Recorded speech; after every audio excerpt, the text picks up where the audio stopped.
Now, as anticipation builds for the Football World Cup starting this weekend, attention is focused intensely on Qatar's human rights record. Qatari society and culture is based heavily on a strict interpretation of Islamic law and an ancient tribal system. Our religion editor Aleem Makboul unpacks what Qatar's religious laws mean for the country's women and gay community. Qatar wants to show off its fun-loving side ahead of the World Cup. Its modernity and its hospitality. This little country with huge oil and gas reserves was economically catapulted into the future. But underneath, its bedrock remains cultural and religious traditionalism.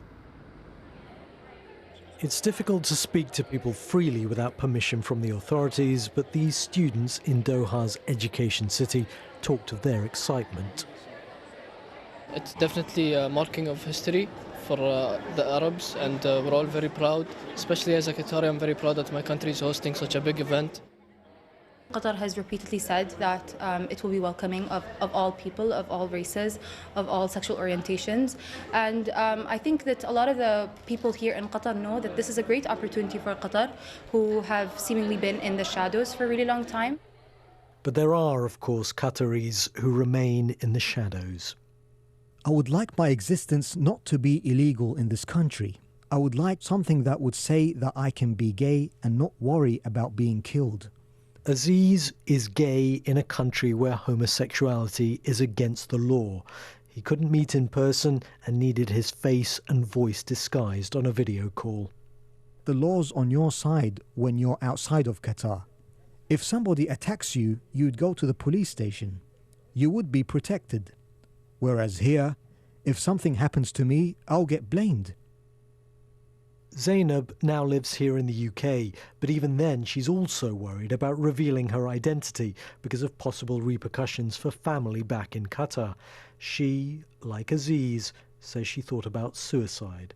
For her, it was the so-called guardianship rules for women that had an impact. For every single major life decision, you require the explicit written permission from a male guardian.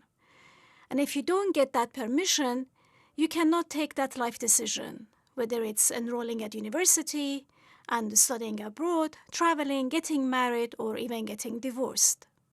Zainab says she feels many Qataris look at women's rights somehow being a Western idea that clashes with Islamic values. Within decades, energy reserves turned Qatar's population from among the poorest in the world to the richest. For all the technological advancements, society is based on a traditional tribal system, one that remains religiously very conservative.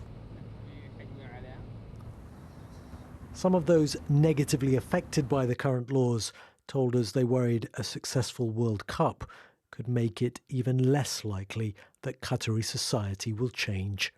Aleem Makboul, BBC News.